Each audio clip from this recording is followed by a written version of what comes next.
बिस्मिल्लाहिर्रहमानिर्रहीम। अस्सलाम वालेकुम। आज 21 सितंबर बरोज़ हफ़्ता हम बात करेंगे दो अहम केसेस के हवाले से। सुप्रीम कोर्ट ऑफ पाकिस्तान से रात गए एक लेटर जारी हुआ है चीफ जस्टिस ऑफ पाकिस्तान की जानिब से। रजिस्ट्रार से 9 सवाल पूछे गए हैं PTI की मखसूस नशिस्तों से मुतल्लिक, जिसके बाद लगता है कि सुप्रीम कोर्ट में सब ठीक नहीं है। मामलात कहाँ से कहाँ पहुँच गए कि चीफ जस्टिस ऑफ पाकिस्तान को ऐसा ख़त लिखना पड़ा रजिस्ट्रार ऑफिस से मखसूस नशिस्तों की 14 सितंबर की वजाहत जारी होने पर। उसकी तफसील मैं आपके साथ शेयर करूँगा।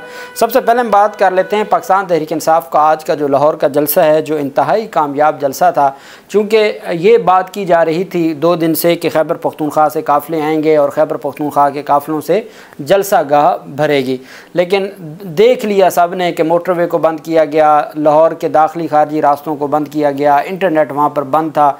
उसके बावजूद जितनी बड़ी तादाद में लाहौर के लोग निकले हैं और एक जंगल नुमा बियाबान में लाहौर से बिल्कुल बाहर जो इन्होंने एक मवेशी मंडी पाकिस्तान तहरीक इंसाफ को, ये मीनार पाकिस्तान होता तो ये अंदरून लाहौर से ही मीनार पाकिस्तान भर जाना था, लेकिन जितना दूर था और फिर रुकावटें थीं। फिर वहाँ पर अभी मैं आपको बताऊँगा कि पुलिस की जानिब से कैमरे लगाए गए थे कि जी हमने इश्तिहारी 9 मई के इश्तिहारियों को गिरफ़्तार करना है। फिर आज दिन में ये खबर सामने आई कि जी को 12 के करीब लोगों को गिरफ़्तार भी किया गया। तो फिर जो पाकिस्तान तहरीक इंसाफ का 6 बजे जलसा बंद करवाया गया, उसके बावजूद गंडापुर रात गए पहुँचे जलसा गाह और वहाँ कारकुनान से मुख्तसर खिताब किया। पहले तो मैं आपको बताता चलूँ कि इस जलसे से मुतल्लिक 9 मई के केसेस के मफरूर और इश्तिहारियों की गिरफ़्तारी के लिए पंजाब हुकूमत की जानिब से कहा गया कि पंजाब हुकूमत ने वहाँ पर एक मुकम्मल तौर पर फेस डिटेक्शन कैमरे नस्ब किए हैं। 9 मई केसेस के मफरूर और ज़मानत के बाद फ़रार होने वाले इश्तिहारियों के ख़िलाफ़ पंजाब हुकूमत ने कहा कि हमने शिकंजा तैयार कर लिया है। जलसा गाह और इसके गिरदोनवा में फ़ेस डिटेक्शन कैमरे नस्ब किए हैं। जलसा गाह आने वाले मुलज़मान की गिरफ़्तारी के लिए पुलिस और कानून नाफिज करने वाले इदारों की भारी नफरी तैनात की गई। पुलिस राय का कहना था कि ज़मानती अफराद ने दोबारा खिलाफ वर्जी की तो उनको जेल भेज दिया जाएगा। कानून तोड़ने वालों को कैफरे किरदार तक पहुँचाया जाएगा। जियो फेंसिंग, ड्रोन कैमरे, जदीद टेक्नोलॉजी के साथ जलसा गाह की निगरानी की जाएगी। सरकारी अमला को नुकसान पहुँचाने वालों और कौम के मुजरमों के साथ आनी हाथों से निपटा जाएगा। आइन और कानून के साथ खेलने वालों को कैफरे किरदार तक पहुँचाया जाएगा। ये पंजाब हुकूमत की जानिब से स्टेटमेंट दी गई कि जी हर सूरत हम जो अवाम है उनको उनके लिए और उनकी बेहतरी के लिए हम हर सूरत अपना किरदार अदा करेंगे।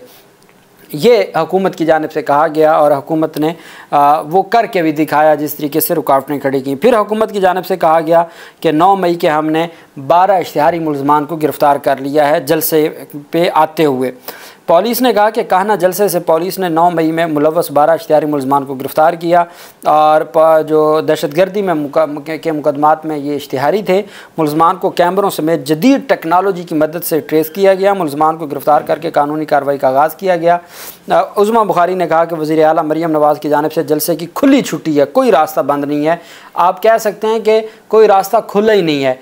3 बजे तक तो रास्ते खुले थे, उसके बाद जब देखा कि ये तो 3 बजे ही लाहौर से ही बंद हो गया, अभी तो अली मीन गंडापुर का काफ़िला इस्लामाबाद के पास था, तो फिर इनको परेशानी लाहक हुई और इन्होंने फिर जल्द अज जल्द जो रास्ते बंद करना शुरू कर दिए। लेकिन जो रिंग रोड है उस पर कई किलोमीटर तक काफ़िले थे और फिर मोटरवे पर जो हालात थे, फिर ठोकर पर जो हालात थे, तो ये पाकिस्तान तहरीक इंसाफ जिस और ये भी एक तारीख़ रकम हुई है कि 18 घंटे के शार्ट नोटिस पे आज दिन 11 बजे उनको कुर्सियां मिली हैं और स्टेज का सामान मिला है कि वो वहाँ पर स्टेज खड़ा कर सकें और कुर्सियां लगा सकें। ये सूरत हाल थी। दूसरी जानिब जो उनकी जानिब से कहा गया कि हम गिरफ़्तारियाँ करेंगे, हम फेस डिटेक्शन करेंगे और लोगों को गिरफ़्तार करेंगे, हज़ारों लोगों को गिरफ़्तार करेंगे। चूँकि वो इश्तिहारी हैं, 9 मई में कई लोग हैं जो अभी तक नहीं गिरफ़्तार हुए, तो इनका पूरा एक खौफ का आलम था। खौफ इन्होंने खड़ा किया और उसका मकसद ये था कि हर सूरत जलसा रुकवाएँगे, लेकिन जलसा न रुका और कामयाब जलसा। आप हमेशा एक बात याद रखें, नंबर्स, मैं समझता हूँ कि कम से कम हमारे जैसे लोग नहीं इतनी उम्मीद लगा रहे थे कि 10 घंटे 12 घंटे 14 घंटे पहले इतना कुछ, और लाहौर के लोगों के साथ 9 मई के बाद जो कुछ लाहौर, स्पेशली लाहौर और फिर पंजाब के लोगों के साथ हुआ है, तो उसकी कोई मिसाल नहीं मिलती। उसके बावजूद जितनी बड़ी तादाद में लोग निकले हैं, असल बात यह है के लोग निकले हैं, जलसा करके दिखाया है, जिनका लीडर जेल में बैठा है, सेकंड लाइन लीडरशिप छुपी हुई है, और वो जलसा करके गढ़ जो कहा जाता था मुस्लिम लीग नून का, जो अब ख़त्म हो चुका है, चूँकि 8 फरवरी को भी लाहौर ने पाकिस्तान तहरीक इंसाफ के हक़ में फ़ैसला दिया।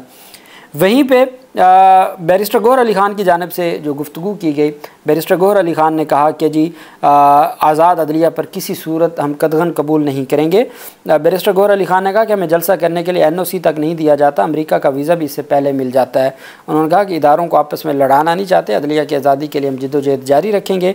दूसरी जानिब PTI रहनुमा लतीफ़ खोसा ने कहा कि गुज़श्ता हफ्ते शब खून मारने की कोशिश की गई, 24वीं तरमीम मंजूर नहीं करवा सके तो ऑर्डीनेंस 26वीं तरमीम मंजूर ना करवा सके तो ऑर्डीनेंस जारी कर दिया। लतीफ़ खोसा ने कहा कि नवाज शरीफ तो कहते थे कि वोट को इज़्ज़त दो, क्या वोट को ऐसे इज़्ज़त देते हैं।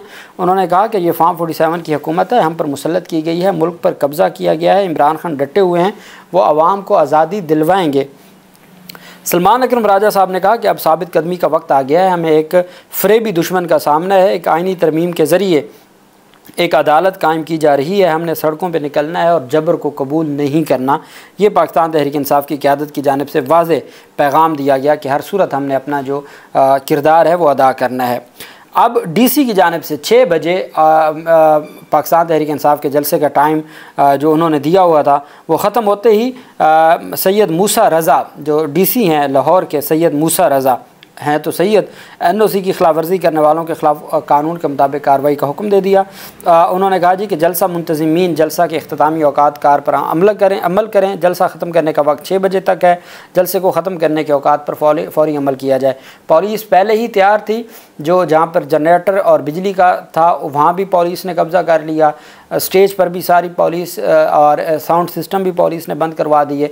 तो वहाँ पर अब वो चाहते ये थे कि चूँकि हज़ारों लोग हैं, कोई हालात ख़राब हों और चीज़ें आमने सामने हों, लेकिन अच्छी बात यह है कि बेहतर अंदाज में चीज़ें वाइंड अप हो गई। अब अली अमीन गंडापुर को आने नहीं दिया गया। पहले तो ये था कि वो अटक पुल नहीं क्रॉस कर सकता, वो लाहौर तक पहुंच गए, रिंग रोड बंद किया गया, वो अपनी मदद आप के तहत रोड खुलवाते बिल आखिर 8 बजे जलसा गाह पहुँच गए।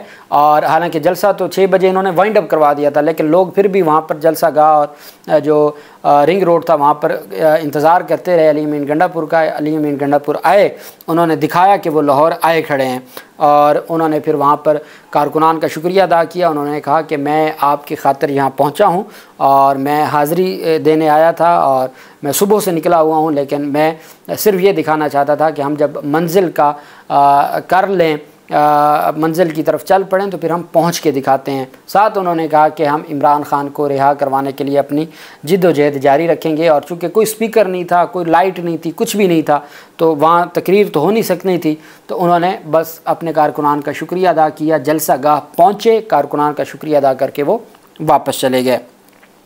साथ ही सुप्रीम कोर्ट ऑफ पाकिस्तान से जो एक बड़ी दिलचस्प सूरत हाल बनी, मैंने आपको बताया था कि 3 दिन पहले एक असिस्टेंट रजिस्ट्रार थे, उन्होंने रजिस्ट्रार को ख़त लिखा कि ये कैसे हो गया कि आपने सुप्रीम कोर्ट ऑफ पाकिस्तान की वेबसाइट पर 14 सितंबर का 8 जजेस का जो वजाहती ऑर्डर जारी किया है, तो ये कहाँ हुआ, कहाँ कॉज लिस्ट लगी, कहाँ पर हालांकि 12 जुलाई का फ़ैसला उसमें 8 जजेस ने ख़ुद कहा कि भाई आप इन चैम्बर हमारे पास आ सकते हैं और हम इन सारी चीज़ों को देख लेंगे। तो उस पर सवाल पूछा कि कहाँ कॉज लिस्ट, कहाँ पार्टियों को सुना गया, कहाँ अनाउंस किया गया, क्या हुआ, कब नोटिस हुआ, ये सवाल असिस्टेंट रजिस्ट्रार ने पूछे थे रजिस्ट्रार से। अब जब मामला नहीं बना, चीज़ें गंभीर हो गई, तो अब चीफ़ जस्टिस ऑफ पाकिस्तान ने ये ख़ुद चीफ़ जस्टिस काजी फ़ैज़ल साहब ने 21 सितंबर 2024 को शाम के बाद 7 बजे के बाद ये सामने आया, रेफरेंस दी डेप्टी रजिस्ट्रार्स नोट डेटेड 14 सितंबर 2000 के उन्होंने भी वो जो डेप्टी रजिस्ट्रार का ख़त था रजिस्ट्रार को, उसी को रेफरेंस बनाते हुए सवाल पूछे कि 14 सितंबर के उसको मद्देनज़र रखते हुए regarding order issued on Saturday 14 सितंबर 2024 पास्ड ऑन CMA नंबर 7540 और 8139 civil appeal number 333 and 334 of 2024 respectively the said order and the said application the following initial questions have arisen, कि ये सवालात उठते हैं 14 सितंबर की वजाहत पर। काजी फैज़ल साहब रजिस्ट्रार से ये सवाल पूछ रहे हैं, when were the said application filed. पहला सवाल ये बताएं कि ये एप्लीकेशन कहाँ दायर हुई थी। पहला सवाल आप सुनते जाएं, why were the said application not fixed before this committee constituted under the Supreme Court Practice and Procedure Act 2024।